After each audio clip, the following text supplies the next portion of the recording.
off. Did everybody? We are live. Woo! Hello, Ashley. Hello, world. World.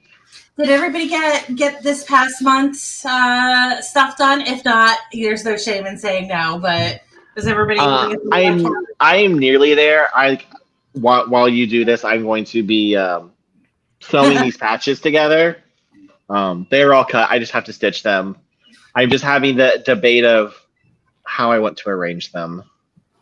That's fair. It took a long time to lay them out with the two log cabins and then making sure none of the reds touched each other. Yeah, like I can't decide if I want this to be like randomized, but like my brain is like make it a pattern because that's just how my brain works, and I can't decide if I'm happy with that yet or not. Yeah. What did you do, Alicia? So I do have matching touching reds. I did mess that up right there, but it's because I was talking right there. Yeah. Because I was like talking to y'all while I did it, and that's just like I only have so much brain space. Yeah. But how did you do your patches? So I did do random. So first of all, I'm dumb. Didn't she like leave off 2 rows? Yes. So like I initially, so this is 5 fabrics. Is that right? 1, 2, 3, 4. I guess it was 4. These are made out of 4 different fabrics. The white section is 4 different fabrics. And when I cut them, this math isn't working in my brain. The strips that I cut in order to make these pieces, they didn't end up equaling enough fabric. I was literally short. Oh, yes. Okay. So I was able to get, when I cut it, the good direction on the fabric that I had left from the fat quarters after doing the log cabin, the strips that I got were only long enough to make 5 blocks, not 6 blocks. So then I had to cut an extra one so that I was able to get enough to make the 6x4 because I totally forgot that there was another 2 rows before that I was also supposed to make. So those didn't get done. But because once I realized my mistake, once I put it together, there we go. Once I put it together and then looked at the pattern and realized that I was actually supposed to have 8 rows, not 6, I was like, I'm done. So I'm going to save those to the end. And I figure I'm going to do the geese today or, in this block and then get everything else done. And we'll see how much of these fabrics I actually have left to see if I'm able to do the 8 proper that go with it, or if I'm just going to use a variety and put them at the bottom of the pattern. So this is currently set up so that it is laid out like this with the final ones right here. And I might just end up putting the flying geese right here and then doing those last 2 rows at the bottom, because the way that I have my pattern set up, it is chaos at that bottom section anyways. Chaos. Go ahead. So if it gets messed up, it's okay. Oh, it looks real pretty. Can she hear me or no? Yep, we can hear you, Laura. Okay, sorry. I usually have it on Showing mute. my age. No, usually it's on mute because Lily is here, but Lily is at the store with Sean, so it's quiet. Perfect. And we did ours, but they're all at Laura's house, so. Oh, are yours? Oh, yours are. They're in the back. So these are the I like that. with the I like that you did a bigger range of the reds on that. pardon? I like that you did a bigger range of the reds. Like in the original pattern, they're all very similar shades of red. I'm looking at the camera and of course gesturing the wrong way. But you have like a bigger variance. You got lights and darks in there, and it gives it a nice speckly look to it.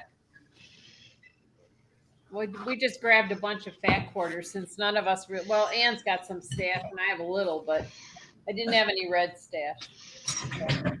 I yesterday, a couple days ago, I caved and ordered myself. It was probably like $15, but it's a bundle of like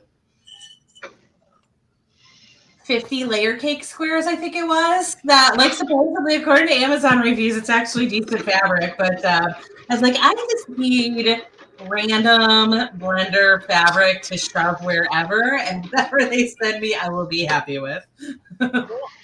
Cool. I feel like I'm out of control buying fabric. Yeah. I did as a side note. This is for the side project. I decided I don't have like a yard and a half of any one of these particular fabrics, but like this is my Mulan fabric. Mm-hmm. Very cute. But I also have some like with her. Oh, nice. There we go. But I've decided, like, you know what? I have some Moana and Minnie Mouse, and I'm like, you know what? I think I'm just gonna make it a whole collage. I've got some Anna and Elsa and Olaf. It's just gonna be a big old Disney bag. Yeah, it might actually be like a useful bag to take to Disney too, like as an actual like take to Disney and have Since stuff we're while at Disney. 32 days in Cancun. I don't think the bags are going to be done by then, but No. future Disney. I believe in you. You can do it. No, we're not even going to try and jump over that hurdle. You are the bag master. You are the bag. Be the bag. Okay, so I haven't even like looked at tonight's pattern yet, and that's okay. I'm pulling it out now. It's flying geese. Yay! It is. It's geese. It's geese. So probably all that needs to happen here is we need to look at that little chart from last year to figure out which geese are right for us. I think they have the no waste for March, not for December, but for March they actually have you do the one big green square, and then you have the smaller. They do it the no scrap way. No waste. Oh yeah, because it is. I mean, Yeah, I'm terrible when it comes to geese. I just have the ruler. I don't have to think on geese. I mean, But yes, we do. These are zero waste geese. Oh yeah, they are. Which is funny because in the picture, those are not zero waste geese. No, they're not. But the pattern does show. Yeah. Geese. But now that you're saying that, you're right. I don't actually want to do zero waste geese because I want my greens different. Oh, well, there you go. So we probably are going to need to steal some measurements from Chris then. Yeah. Since Chris has the fancy ruler. I do have the fancy ruler. I also have something like that fancy ruler. I don't know where it is, but yeah, we can get all of the measurements for the geese tonight because they're different size geese. The top ones are baby geese. That's funny. So the top ones are not presented as zero waste. Is that correct? I believe that is correct. Yeah, they're like rectangle, and then so the white squares on it. Oh, they're the like easy method. Easy but wasteful. Yes, they are. Super wasteful. Yeah. And then once you get them all made, they have different length blocks on each side to make them stagger. Yep. I like complicated but fast and no waste. So I even tried ordering one of those triangles with the same order that I placed for the amazing peacock that I got yesterday in the mail that I forgot that I ordered. What a pleasant surprise. Like, who sent me fabric? This is so exciting. I didn't order any fabric. Like, who sent this to me? And then I open it like, me. I sent this to me because I. Right. I did do this. But I tried ordering one, and they were sold out on the catalog that we were ordering from. Lame. I have the OmniGrid Fonz and Porter half and quarter ruler that does not actually have geese measurement on it, but I don't know why they wouldn't also have geese measurement on it. It's funny because this is.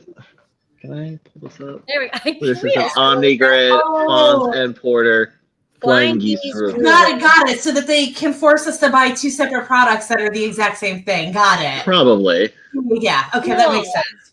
But this is the only specialty ruler I have, so. I I guess I have the quilting one, but I don't count her. I just in that drawer now, and I've got like another rectangle, and I've got a square, and another square. This I think was an inherited one. Oh, and then I have this random like template set that I've never used. I don't think. Yeah, I don't know what I have this for. I've got a template somewhere that I use for the gosh, I have no idea why I have so many rulers. They're not even fancy. I've got this guy that I don't. It's so weird. This is why I don't like single-use squares or single-use rulers, because what if I need a different size? Like, what if I want to do something like this? But the inner square is actually as big as my head. I would have to get a whole nother ruler that does that. And then for the Quilt Expo next month, I need an add a quarter ruler for the paper piecing class, which by dumb luck, I also have one of them. I have no idea how to use it, but I have it. So anyways, that's my random ruler stash. We got a little bit sidetracked there. All day. So many rulers. Anyways, so we already have the measurements here. I was expecting that we were going to have to find the measurements to do these zero waste geese, but we don't. We're going to need them for the little ones. Oh, and then, so you guys who are not doing the 4-pack of zero waste, we're going to need measurements for you. Yep. Yes, please.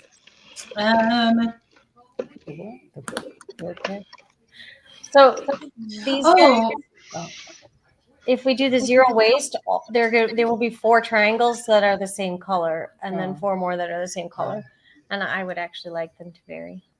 Okay, so a question. Is step 7? I think step 7 is step 7. I think step 7 is just the alternate, but it is the wasteful method. It sure looks like it. Yeah. Because it says when you're done, you'll have a total of 4 flying geese. That's you know what? This is so. I know that we've already said this once before, and that this is just going to be our lives with this pattern this year. But this pattern is terribly written. Why does it say like you're done and then you go back to do more? So and then you repeat that on the other side of the okay. So you're making 1 zero waste and 4 waste. Yep. So.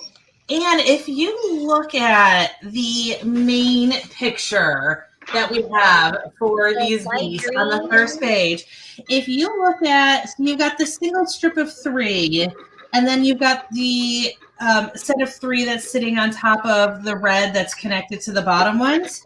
So in that single strip of 3, the middle one, and then the first and third of the other strip. And then the one that's connected to the red, those all came from the same 4-pack. Yep, they sure did. I see that. Yep, and she just used alternating outer fabrics. She sure did, and that is acceptable. Yeah, so that makes sense, and I'm glad I solved that mystery, and I just wish that she had said that. Like, there's no explanation that's how this is. You actually read it. What? If you actually read her little paragraph that everyone skips over at the beginning, these blocks could be made with less waste by making 2 sets of no waste flying geese, steps 1 through 6. But I like the scrappy look that comes with using more than 2 fabrics and am willing to waste a bit to get it. If you'd rather just use 2 fabrics, replace the 4.5 by 8.5 rectangles with the 1 9.5. So, okay, perfect. Who does actually? It just nobody bothered. I never read that. Like, why would you read the intro? Who reads the instructions? My favorite thing from my time with gaming is that, like, being in, like, the big groups with guys, of course, because gaming you're with a bunch of guys. Like, the guys would get, like, super, super into the lore of, like, what's going on and, like, the storyline that's happening. And, like, oh, my God, are Jaina and Thor going to get it on? What's happening here? And then, meanwhile, the girls were always like, just point out what we need to kill, and we're going to kill it. Just who do we kill? Did we kill Jane here? Like, what are we doing? And that's how I feel about when I see stuff like this. Like, we don't read these intros. We don't read those. You know what her intro feels like? Yes. Yes, it feels like a cooking blog. Yeah. Jump to recipe. I don't care about your imaginary story where you spent a summer in Sicily and, like, I don't care. Just give me the recipe. Yeah. I love the story on that one. I don't read that. But then every once in a while, that blog, there will be something useful in that. Yeah. But there shouldn't be. There absolutely should not be. There shouldn't be. There should not be any, like, secret technique in there that you don't find out until and then suddenly you get to the end and they're like, just braise it. And you're like, I don't actually know what braising is. And, like, and then you're screwed because the directions for how to braise were in the recipe or the story. And you didn't read because you didn't care about Granddad chopping all of that lumber. So they could get a peach cobbler. Yeah. And he had no shoes on, but 4 socks. Snowing outside, and it was uphill both ways through the yard. 4 feet of snow, Chicago suburb.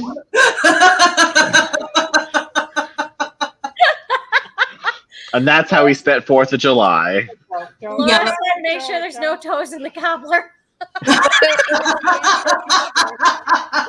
I mean, you don't know what kind of cobbler we're making. We're making toe cobbler.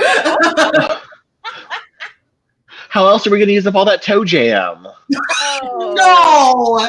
Stop!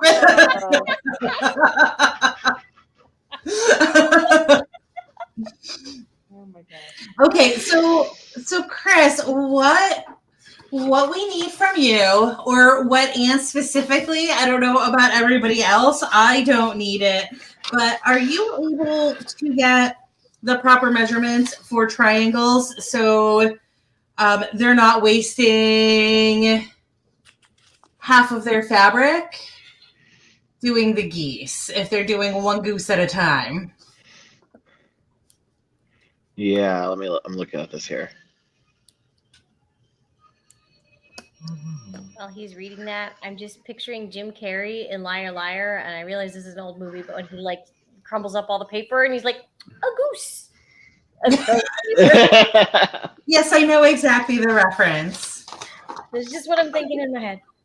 No, it's okay. I do stuff like that all the time. I literally tweeted today, kids today will never understand watching Kill Bill 8 million times on TBS and then watching it on Netflix and discovering that Buck is not actually here to party. That's not what he said, but on TBS, that's what he said. But in the actual movie, His name is Buck, and he's here to not party. That's like I grew up watching The Princess Bride, and we have a VHS of it, which I actually still have the VHS tape because it's just sentimental. That's what we always watched it on. Is this? We recorded it off the TV in the 80s. It has some 80s commercials that we didn't successfully edit out. Yeah. But it's like Inigo Montoya when he's like, "I want my father back," and you're like, "They don't say SOB on TV in the 80s." And I was like, the first time I watched the DVD, I was like, "What?"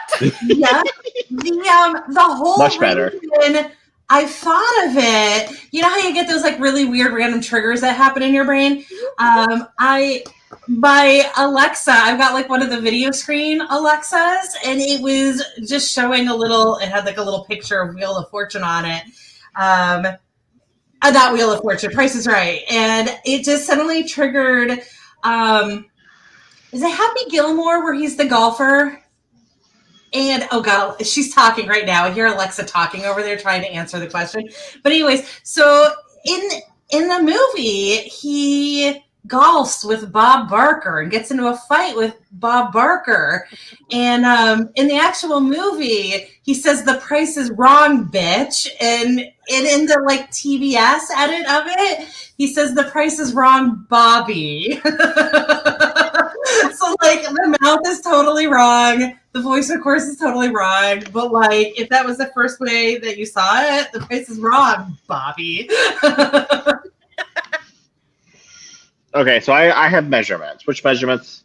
What's our finished size here? I'm not looked at the instructions. Our finished size is not provided. Let's see here. The rectangle itself is a 4.5 by 8.5, which would be unfinished size of it. Yep. So finished size would be 4 by 8. Wait, what? No, the unfinished size for each goose is 8.5 inches by 12.5. No, that's What? all three of them No. together. Are you looking at this? Are you looking What Alicia says sounds more right to me, but I've not looked at the instructions. Right. So 8 4.5-inch squares. Right. So this rectangle is this rectangle. Oh God, that rectangle right there is 4.5 by 8.5 inches. Yeah. So that means that the goose itself has to be 4.5 by 8.5, but that is unfinished size. And you said you want finished size. Yeah, so finished size is to make it 4 by 8. 4 by 8, yeah. Okay, that's a big goose. Yeah, well, they're the stalk of the mushroom. Yeah. Yeah, and those log cabins are bigger than I was anticipating too. Like it's a big mushroom. It is a big mushroom. Mm-hmm. So that is a big mushroom. 4 by 8, right? 4 by 8 finish. Okay. Or yeah. For this. No, Okay. the green, not the yellow. Ah. Sorry. Okay. So, all right. So which measurements are you looking for then? Just like with the sides or like because like obviously the length that you're cutting is 4.5. But then. So like I am completely incapable of mapping out what size triangles they would be if like the length of the hypotenuse is 8.5 inches. Gotcha. And that is what that ruler is for. Yeah. It's just, I actually have to just like throw this on top of another ruler to be able to give you that answer. Yeah, 100%. That's exactly what you need to do. So we're just looking for basically like what size squares would we be cutting in half 1, 2, to make 3, triangles. 4, 5, 6. And also, we're being very proud of Alicia for remembering the term hypotenuse. Gold star for Alicia. 5 and 7/8. 5 7/8 square is for the big triangle. Mm-hmm. Okay. Now, the small triangle, I couldn't possibly give you any numbers for that at all. Oh no, I can. It would be 4.5. Is it just like a 4.5 inch square? Yeah, because that's what we're cutting.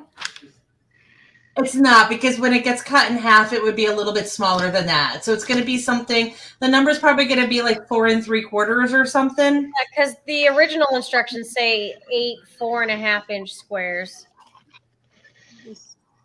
So it would have to be a little bit bigger than. Yeah, it would have to be bigger. Yeah. And it's just a smidge. It might actually be that 4 7/8 that. I bet it is. It's 4 7/8. Yeah, it would have to be. So. Because you're gonna lop off the tip, basically. Right. So, Anne, are you going to make a very pretty picture of this, or should I draw a diagram to post in the group? I'll draw a pretty picture, but I'll have you proof it to make sure that I don't write the wrong dimensions. Okay, so let me also write the numbers down. I don't know. Can y'all see him? You can very barely see him, but there is a lump of chonk right there. Oh, I do see Chonk. Chonk, you should say hi. You should say hi, buddy. He's gonna hate me right now. He's so glorious. Oh, say hi. Oh, there he is. There he is. Hi, Chonk. I have no idea where she is. So she is currently my brother.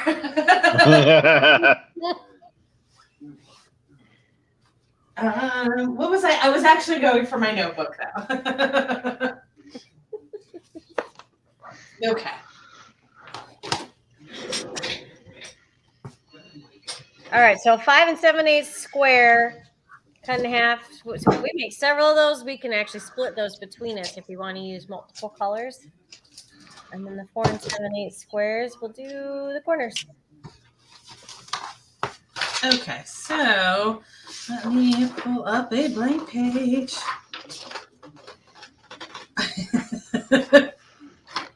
I've got, it's a Rocket book, so like I delete everything in it once I no longer use it. I need it usually, but like this crazy diagram right here was me figuring out how long the sashing needed to be on that gigantic quilt that I just did. And like, this is insanity now looking at it, that this somehow was a quilt pattern in my head. This was me working on a quilt pattern. Okay, so let me do. I'm going to be grouchy. I'm just going to do it. Just do it. Okay. Come here, Nicole. Over here. Okay. So if this is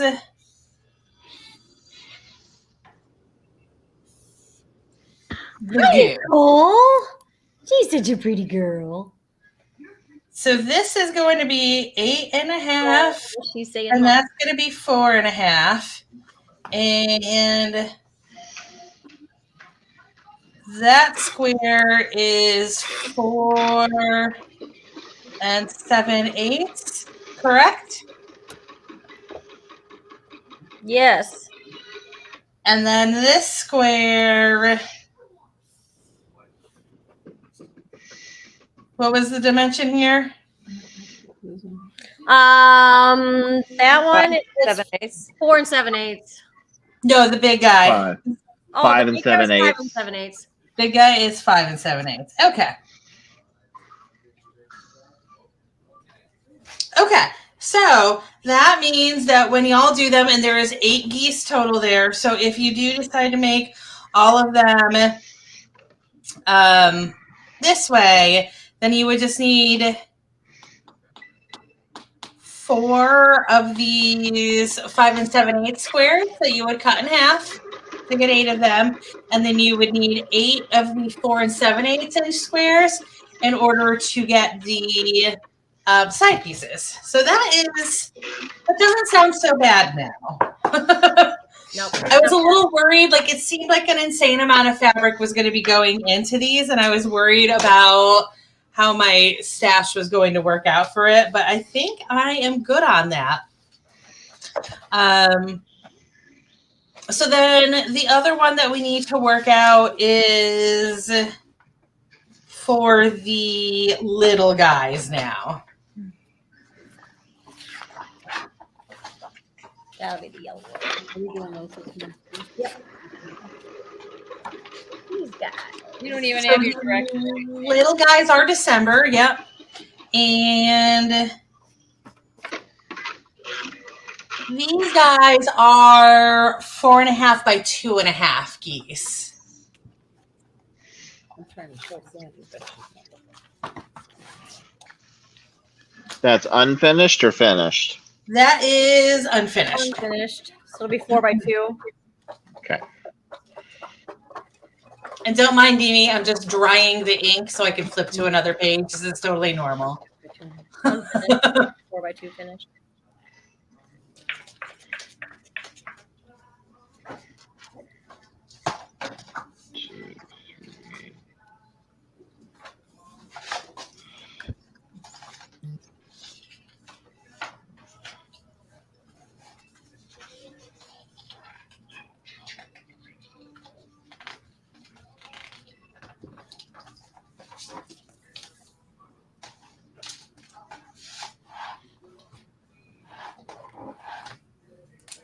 So should be the large one should be 3 3/4.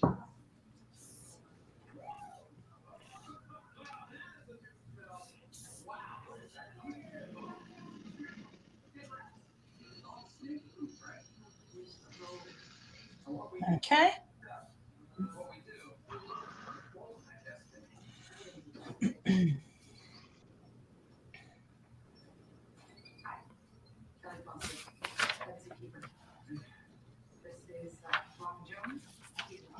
And then 2 7/8.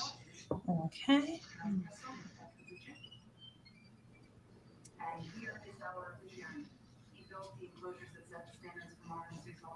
So 3 3/4 and 2 7/8. Perfect. Yes.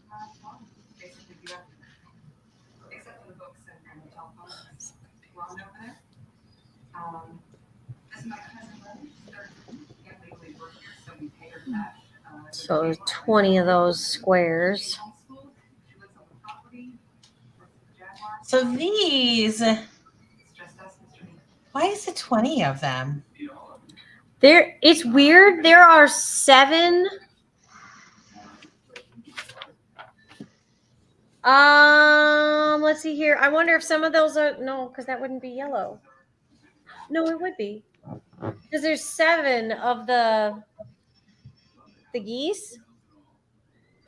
And the 2.5-inch squares, there are 1, 2, 3, 4, 5, 6 of them that just go on the sides to make them shift, like they're not part of the goose. Oh, those just happen to be, oh, I see, because then the rectangles are perfectly measured out. I see. Okay. I was kind of like in my brain, I was imagining that we were just like cutting it at random intervals, but So that we would would be need too much fun. 14 at the 2 7/8 size. Yes. And you would still need 6 at the 2.5. 4. Oh, for the, yes, for those, yes. And then it would be 4 of the bigger one. And there'd be a waist of a half of a triangle. Yep. Yep. Or you do 2 of the 4 packs and you have a waist of 1 of them. And that one is, what month is the other? The March? It's December. No, the first one, March. Okay. March. This one was, yeah. I didn't say enough words to make it clear what I was talking about. That was me, not you. Oh, and then, so if you do want to do 4 packs on those inner guys, Oh, on the yeah. little guys, it is...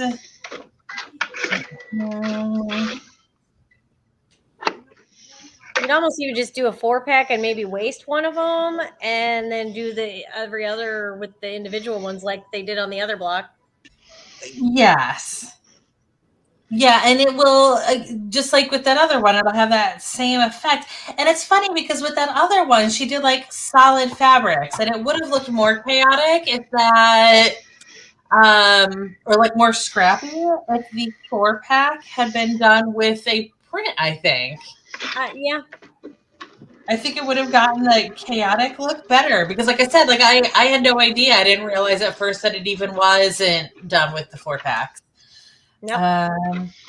Okay, so square to square. Okay, no waste flying geese. It is. Oh, I can't even demo one of the little guys. I was going to do a little guy, just like it made more sense in my head to do one of the little ones. I can't because I don't have that fabric pressed. For the little guy, so the finished size of the little guy was 2x4. So the unfinished is 2.5 by 4.5. So for the 4-pack, the big square is going to be 5.25, and the little ones are going to be 2 7/8 inches.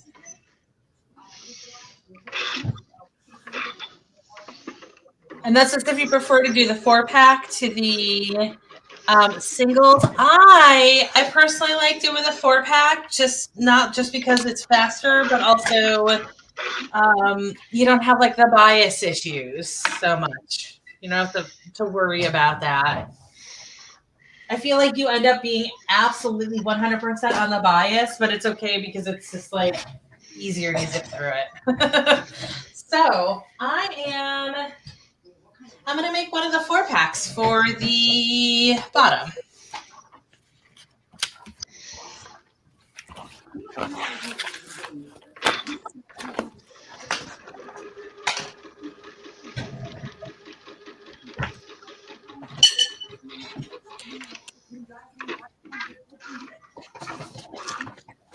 And the nice thing with this is that it's actually going to get quite a bit of ground covered for us because we'll have the like mushroom shape completely finished. We'll have that little doodle at the top finished, and we're going to have like a lot of the interior structure done with this. And it's just a bunch of geese, which geese go together so easily. All right, so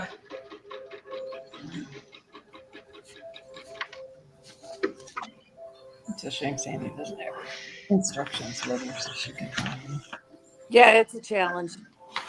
I can't follow it with them, so it's I'm a great if you sucker because the flying goose is the first like real quilt shape that I ever made. it's a great shape. There's so much you could do with flying geese.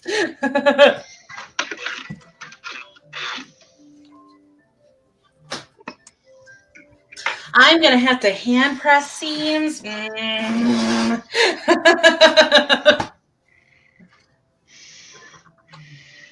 All right, so to do that 4-pack, I know most of us did it last year, but because Sandy's new to all this, and the 4-pack is like a fun magic trick. We've got those numbers that they already gave us, where the big triangle is, or the big rectangle, big square. Big square is the interior piece, and the little squares will make the exterior piece. What is the measurement for the big square? 9 1/4. 9 1/4. That is a big one. Let's see.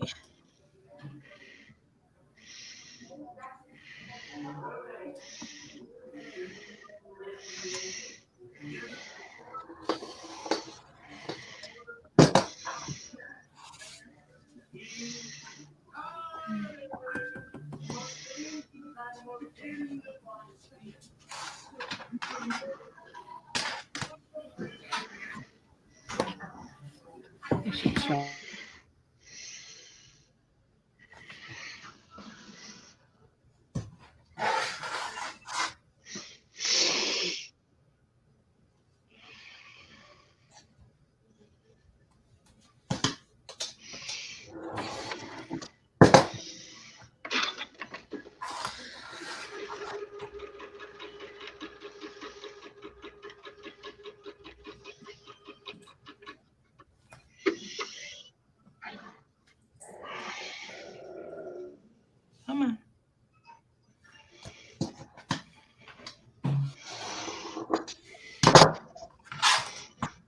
Okay, so that is the big boy square.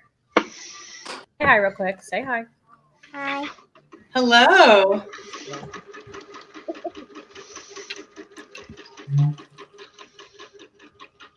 Say hi. Nicole, the dog. Hi, Aunt Sandy.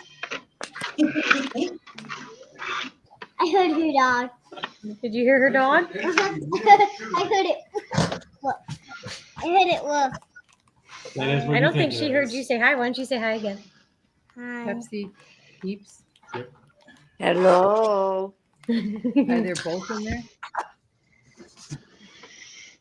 All right, and then the little squares are 4 7/8.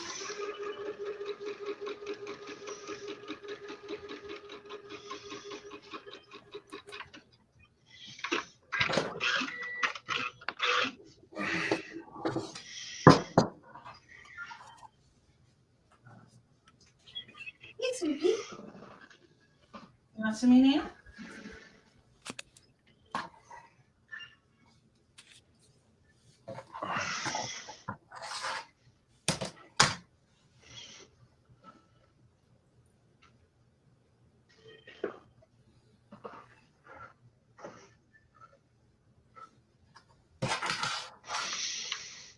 Did I tell you all that I did end up getting that gigantic guy fully assembled? Like, he's not a quilt, but the flimsy is fully assembled. No. The gigantic Bordello. I finally have all of the stashing and all of it. And then I immediately folded it up and shoved it in a drawer, and it's a future me problem now. Like, once I got that far, I knew that I was done. So, like I said, I had 4 fabrics that I was using in the white section of the log cabin. Because I am cheating and doing all of this with the 4-packs, I'm going to go ahead and use every single one of these fabrics in the squares that go on the side to get that scrappy look. And what did you just drink? Oh my gosh, that was disgusting. It is peep flavored Pepsi. Oh, that's just sounds bad. It's disgusting. Oh my gosh. Oh my god. Peep flavored Pepsi. Oh, Careful with your fingers. oh. Is it like Scratch myself twice. So is it just like sweeter, or is it like supposed to be cotton candy? It's like that. Like that's Is it like cream soda? no, it just tastes like No, this. cream soda tastes good. Let's not insult cream soda here. Yeah, I cream was soda. to say my husband would like it then. No, but this just tastes like all the sugar from the peep is dissolved in there, and but it still tastes like Pepsi as well. So it tastes like marshmallow Pepsi as opposed to marshmallow soda. yeah.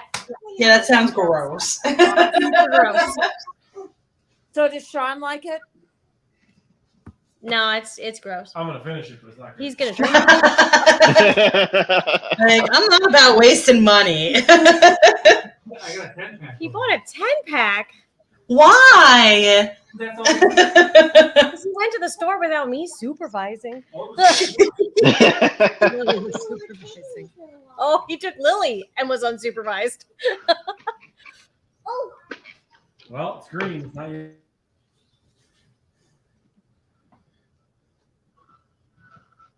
When I was like 14 and grocery shopped by myself for the first time, one of the items on the shopping list was jelly. And I was looking at all the flavors of jelly, and I was like, oh, I haven't had that flavor before. That sounds fun.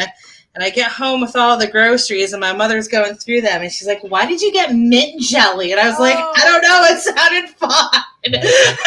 Only time lamb. Have you ever had lamb before? I'm like, I don't know. No, I haven't. I didn't know. I love Christmas cookies like the thumbprints with the mint jelly in it, but that's the only time mint jelly is okay. Right. I just must say, I am always opposed to mint jelly. Right, because it'll kill you. but it'll kill me. So yeah, Are you allergic to mint? I am. Oh my goodness. Oh, that's a shame. So like, I'm slightly exaggerating when I say it would kill me. It would not actually kill me, but it would debilitate me, and I'd rather not. Yeah. I can see why. It would straight up be a bad time. Yeah, the worst. Okay, Alicia, what are you cutting now? Because you started with that color for the big guy, didn't you? No, so all of these are almost the same color, but this is actually brown, and my big guy was blue. Was it really? Yeah, it is actually a very distinctively different shade. Oh, they both look kind of. Oh, I guess Yeah. maybe I do see the blue in there. Okay, Yeah. I mean, it's the same pattern, and they're very pale, but that's why with the camera distortion, I'm like, are you cutting them? Are you all cutting?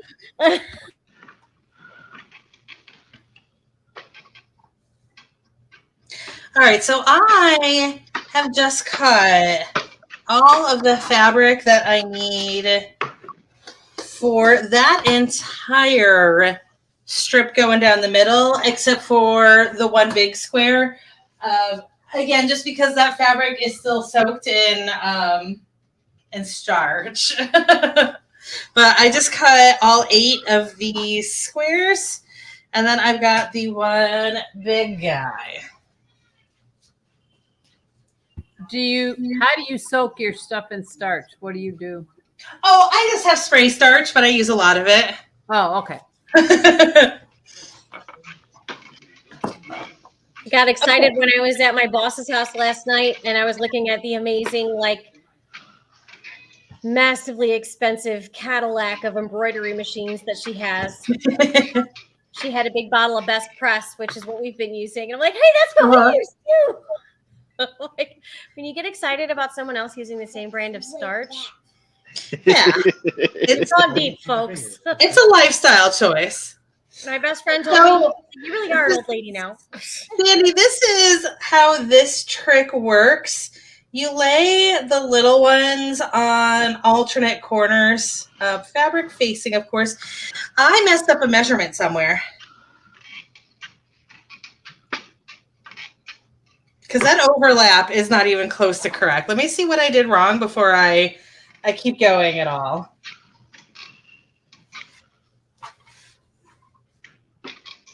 Which I guess is also nice that you're able to check things that way. So that is definitely 4 7/8.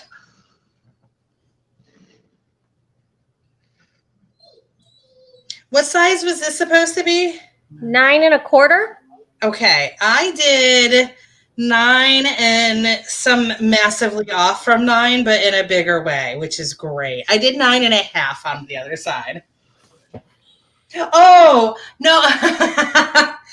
This was the leftover after cutting that. You're like, how did I do that? Yeah. So nice thing about this trick, yep, that is just scant of 9 1/4, and that is 9 1/4.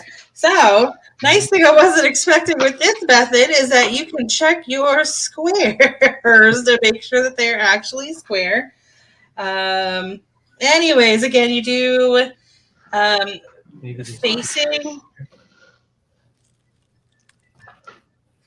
facing patterns, of course. And then you just stack them in if you cut them right, your inner squares are going to overlap right there. That is what you want to happen. And then once you do this, I highly recommend using your mat to make sure that the line is straight, but you're just going to do a diagonal from corner to corner. You're going to need to draw that on. And we're going to use our fancy pens for it. What do you think, yeah? You guys all pin this. I don't pin. I am a very rare pinner, but I know a lot of people do like to pin right here so that your fabric doesn't shift. I rely on friction and just pretend that it's going to hold everything together, and it's all going to be all right. But you're just going to draw that line, and you want to make sure that the line actually draws instead of what just happened here. We're only got half the line. Also, I use my clips occasionally just to hold like one little edge so that it doesn't shift. I like It is. I will say with this bigger one, if you're ever going to use a clip, now is a good time to use a clip on this one because they are quite a bit bigger. But once you draw that line, you are going to sew a 1/4 inch on either side of it. And then we're going to cut these in half. So that will just create that 1/4 inch seam allowance. I'm going to do that sewing right now, though, of course, you can see it.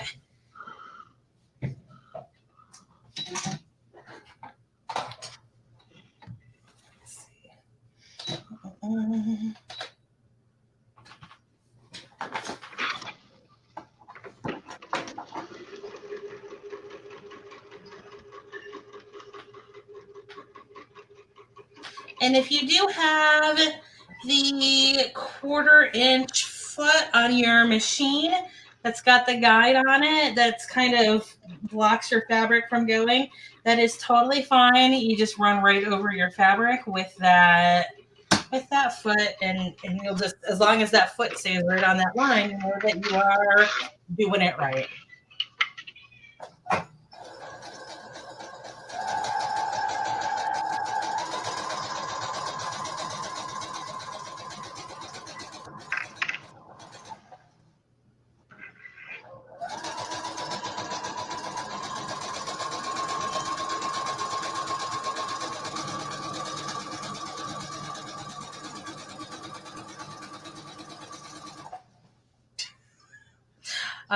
Kitten did just run out, so we might have a sighting.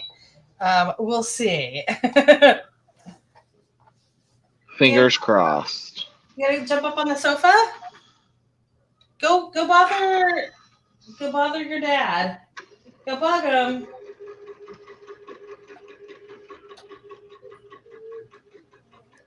Go get him. Go get him. There he is.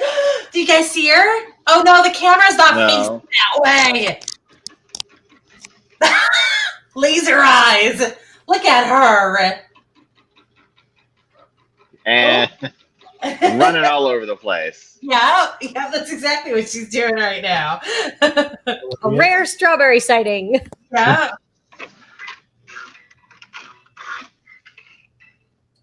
And yes, and she was screaming as she ran in here. She's like a train, you know, when you hear the train coming. Like, yeah.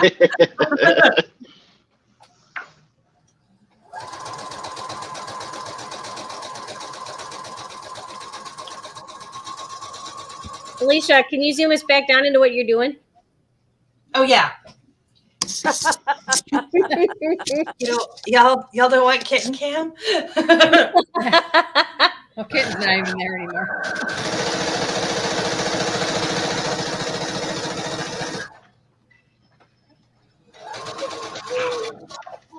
You see what she's doing, Sandy? Sewing a 1/4 inch on either side of that line. So let me bring And that that's cam down, just down, down. one layer of square on each corner, right? Oh gosh, I can never do this math. I apologize. There we are, camera math. Okay, there we go. There we go. Look at that in frame. Perfectly in frame. I feel like it's a Ouija board. So I now have, that was that, of course, that center line right there in purple. And then right now it's, of course, white on white, so you can't see it, but I've got the ruler butted up against one seam that I just did. And then I also did another seam right there. And so now I'm just going to cut down that center, and I'm going to have 2 pieces. Oh, wait.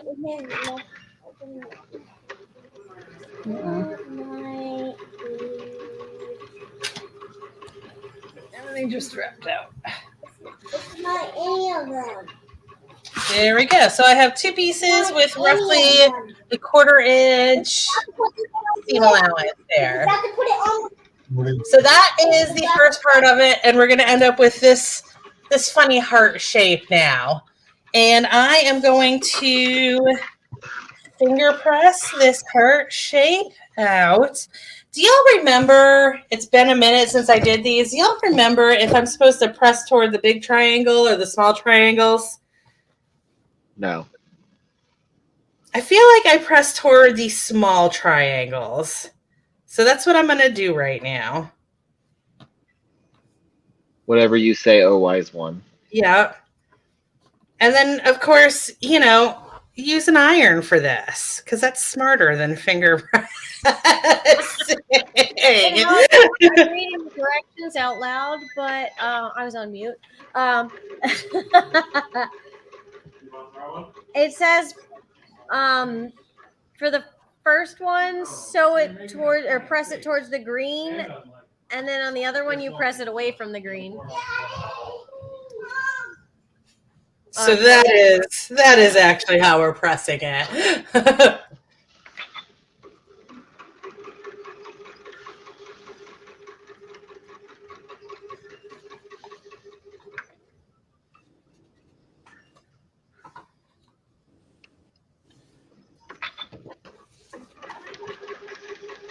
Just finger press.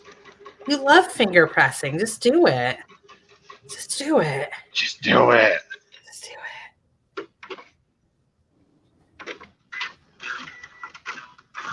it. Okay.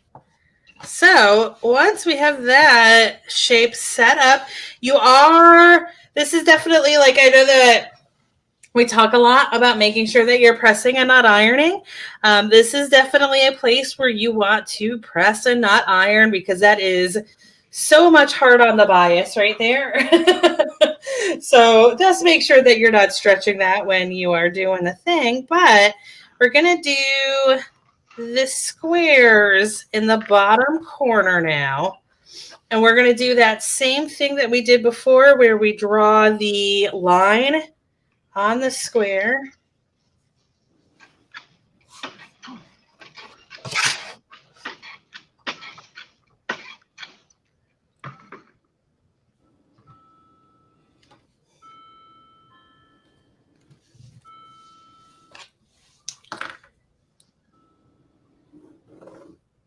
With our magic heat erasing pens.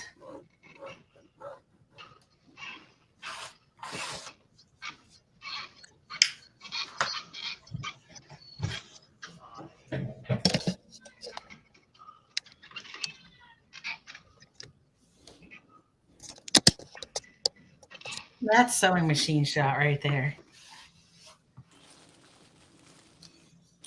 And then definitely, I feel like this is obvious because it looks like a nightmare starting from the other side. But make sure you just start from the bottom point as opposed to this point that's going through like the two little squares.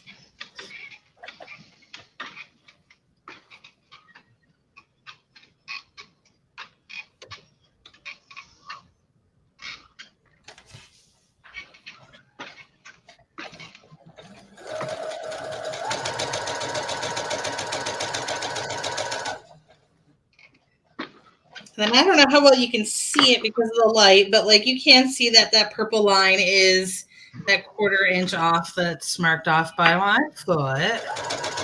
All right, I caught up. Woo! Great. Beautiful. Most difficult block of the quilt. Did it! Yeah. You did it. Okay. So many squares.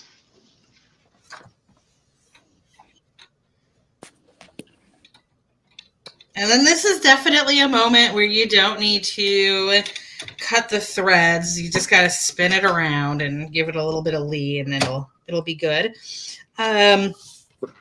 When you do sew in from this side, you know that things are set properly. If that first stitch is right where the two smaller ones meet, which I got it right on one side, but not on the other, but that's okay. That is life when you're doing demos and trying to talk and do something else at the same time. You're not capable of doing that because you're me. So let's see. Will you flip for me? There we go. There we go. Let's get real in there. So I have, if you can see on this side, I don't know. It's so dark. Why are you so dark? Just give light. Just give light. But so this string, I did manage to hit right at this corner where the two fabrics make that little corner. This one was off by like, I don't know, not even 1/8 of an inch. So I was close. It's okay. I did reasonably well. But I am just going to go ahead and chop these two in half on that line.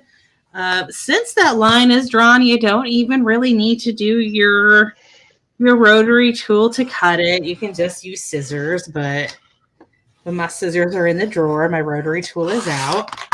But once we open this, we have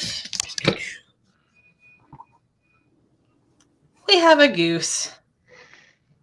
And that's it. That's how you make geese. And I've already got 2 of the geese here.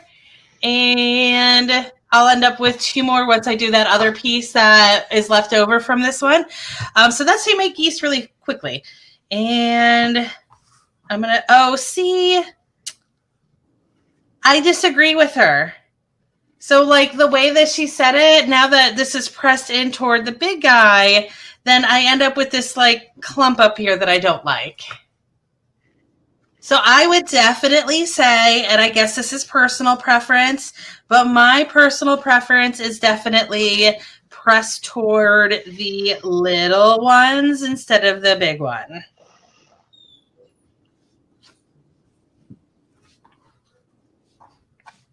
But that is how you make the 4-pack for the geese. And of course, you just want to clean up the little dog ears that are on it as per usual. But that looks pretty good there. Any questions, comments, concerns?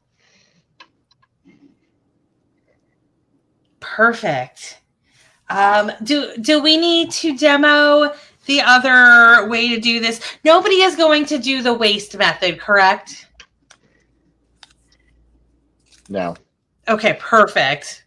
We were on the board. Thank you for not doing the waist method. But yeah, the regular method where you cut the triangles, the only thing there. Oh no, you know what? I was gonna say you're gonna have to offset them like we did last month, but we don't have any offsets on this one. Offset like we did 2 months ago, where like we had to like, shift them slightly when we sewed them together so that the seams would actually work properly. That's not the case with that one. So we don't need to worry about that. So that's everything for this month that I think we need to talk about. Is there anything else that we need to go over on this month?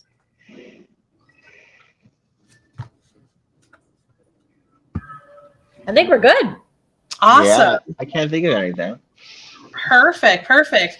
So, we rescheduled bag, and I don't remember where we rescheduled bag to. I thought we were still doing it Sunday. We did, but what time did we agree on? I don't think We we didn't. landed. Oh, We didn't land at the time. okay. So, Chris, what is a good time for you if we assume that bag is going to be like a 2-hour discussion? Bag is a 2-hour discussion. Let me see. I'm going to work at 1. Be ready at 12. 30. I would say 9. So 8 a.m. Yep. Is that good for you? Mhm. Okay, perfect. 9 is great for me because I apparently can't sleep past 8 o'clock anymore. Which is sad, but I guess that's also like being an adult. I don't know. So I am going to add this. Why is this? Oh, no, there it is. Okay, so that is going to be Don't Go to March. There we go. It is going to be Sunday, the 26th. We are adding to the block of the month 2022 because it will be 2022 forever in our hearts. And this is side. And while she's typing that in, Laura wants to show you guys a baby shower gift that she and Sandy made in a day, mind you. This the colors aren't going to show up, but our mom did these the little kids. Sunbonnet Sue and whatever Suspender Sam, whatever he's called. But anyways, we made a quilt for what would have been her youngest great grandchild. Anyways, it turned out really cute. We used That looks cute. But those blocks had been in her basement since right after World War II. I don't know. Mom We're did them thinking- a long time ago. Like- They had age wear on them, but I soaked them. I think they soaked in water and detergent for like 3 days before I got most of everything out. But it came out cute. Sandy found one of the fabrics when we were looking. We went in the old vintage replica section, and one of the fabrics matched almost identically. So we used that on the back and then made some squares and put it all together. It came out really cute. It made really our cute. nephew cry, and his wife was like, "Oh, this is so cool." So we're gonna embroider on the back once we know the baby's name and put from great grandma Rosemary. Aw. Mom embroidered them and stuff. So, anyway, Text me a picture of it and I'll post it so they can see the colors in the Discord page. Yes, please Yes, do. please. It is Okay. really, really beautiful and so cool how they found fabrics that actually match the vintage fabrics that are already in it.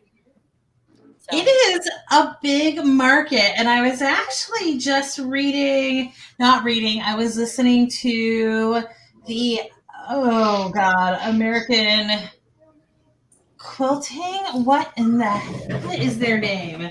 They've got a podcast. no. So does everybody. Yeah. But I was specifically referring to the fact that I was listening to their podcast, American Patchwork and Quilting. I was listening to their podcast the other day, and the episode I was listening to, they were talking about how they date quilts, and it was like really fascinating because they don't know how long the people were holding on to those fabrics for. Like, just because it was made in 1872 doesn't mean that it wasn't made from fabrics from 1830, just the same as us. Like, 200 years ago, however, hundreds, thousands of years ago, people sat on stashes just like we do, because it's what human beings do. So when they date the quilt, they have to go by like whatever is the newest fabric on it, and they generally are able to do it with the dyes that were used, and like, the whole dye thing is fascinating as well because they've been evolving forever, and certainly even like as soon as like people were like figuring out like crazy chemistry stuff, they were figuring out how to make it into dyes. So you can absolutely tell by the type of dyes how like what era a piece of fabric would have been made in. But so like the other thing though is that they have this issue then that like, do we date it if this is something that was clearly repaired?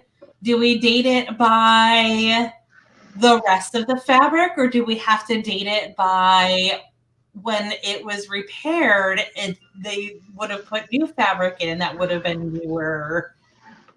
So like if it was made into like 1920 and it was repaired in 1960 with a fabric that was manufactured in 1860, is this now a quilt from the 60s?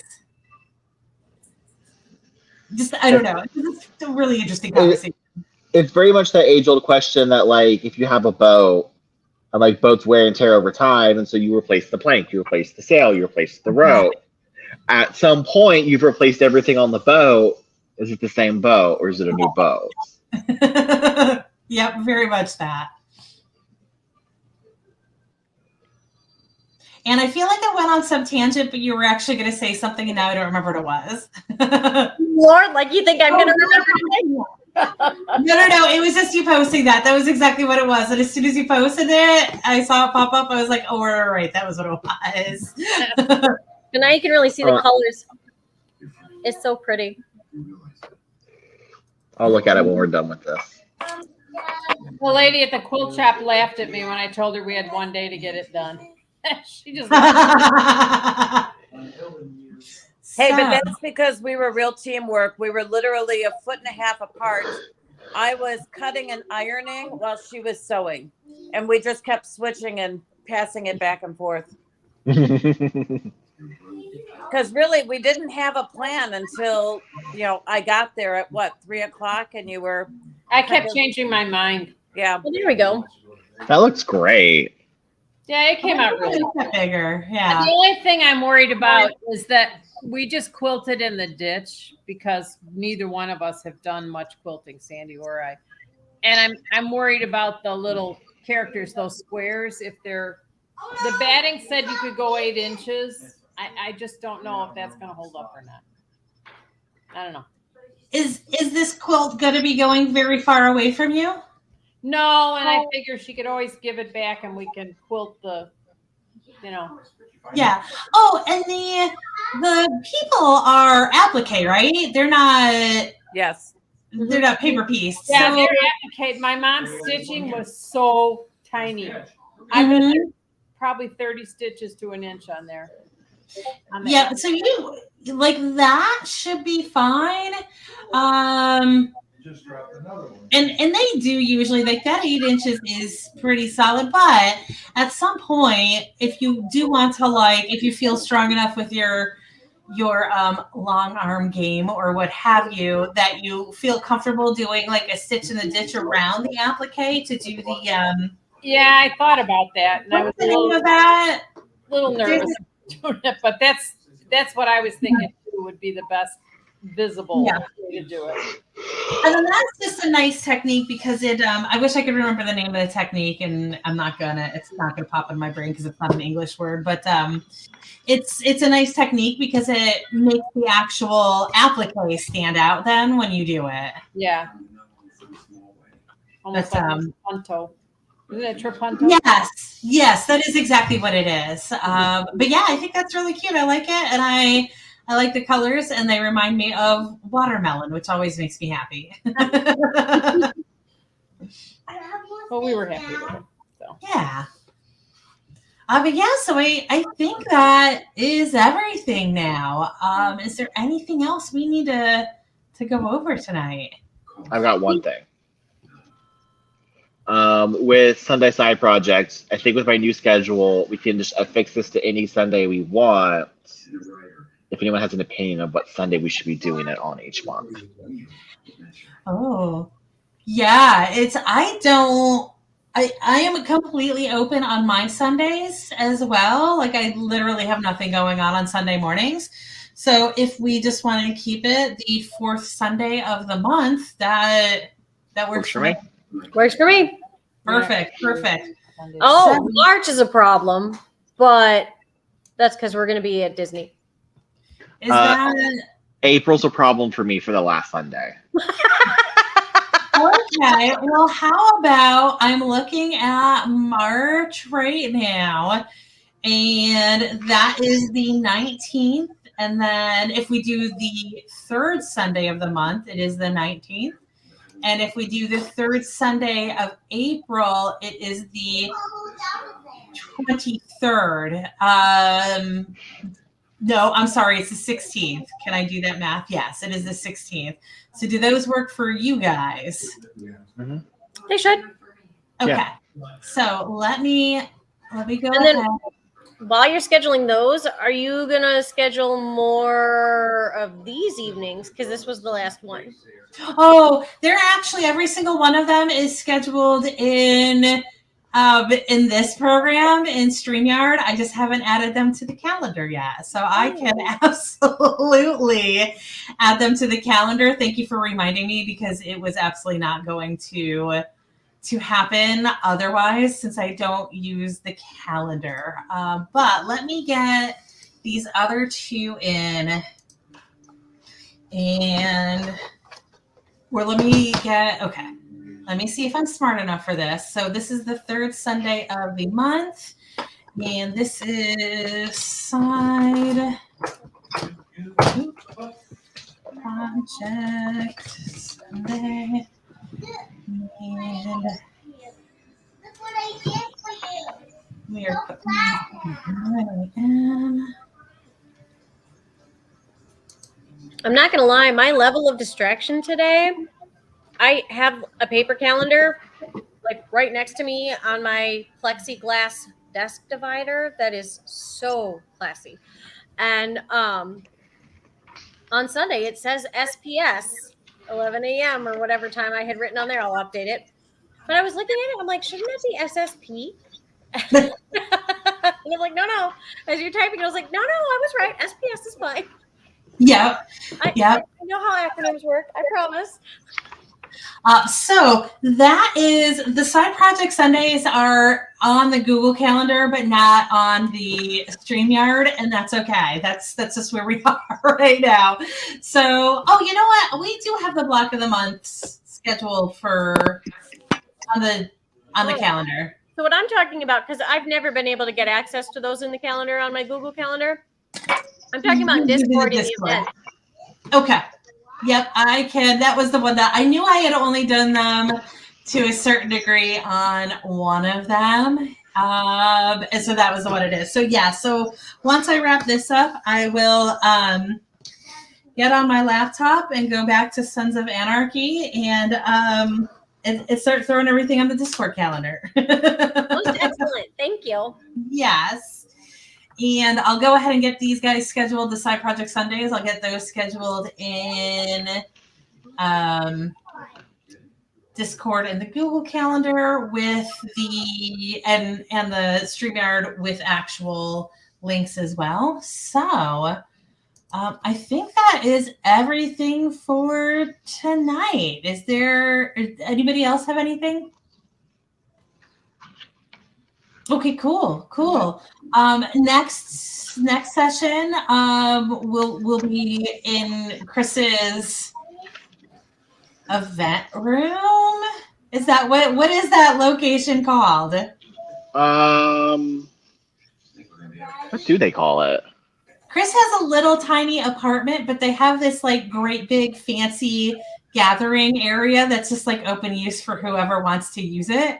Yeah, and they have it's huge tables. They're just small apartments, but they're very fancy apartments. Yeah. Like they have these huge thick wooden tables with like plugs that go down the center. Nice. It's all actually very nice for this. Yes. Nice. So we will be coming in then. From there, it'll also be Ashley's birthday. So it is Ashley's birthday party / quilting / charcuterie / game night as well is probably going to happen. Yeah. Nice. It's going to be a whole thing. Are you going to be up there for that one? Like, Yes, she will be up here with me. Yeah, all three of you will be in there. Oh, yes, Yeah. that is the week of the Quilt Expo in Atlanta. So I fly out on Wednesday, and then I fly back down on Sunday. awesome. Yeah. And the good news is that because it's Atlanta, if like flying doesn't work out because, the world that we are in right now, I can just drive. There you go.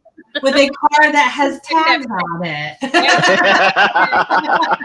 And as long as there's no ice storms. Oh, yeah. Because We're- I feel With your Georgia 80-degree are not weather. fun. I mean, but like it could absolutely be 25 degrees in Atlanta tomorrow and everything ice over. And it's amazing how when it snows ice instead of snow, a half inch of ice will just Shut it down. Shut it down. Shut it Shuts us all down. down.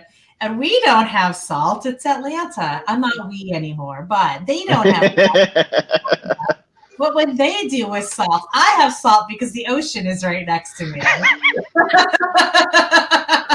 We have salt. I live here. I am plenty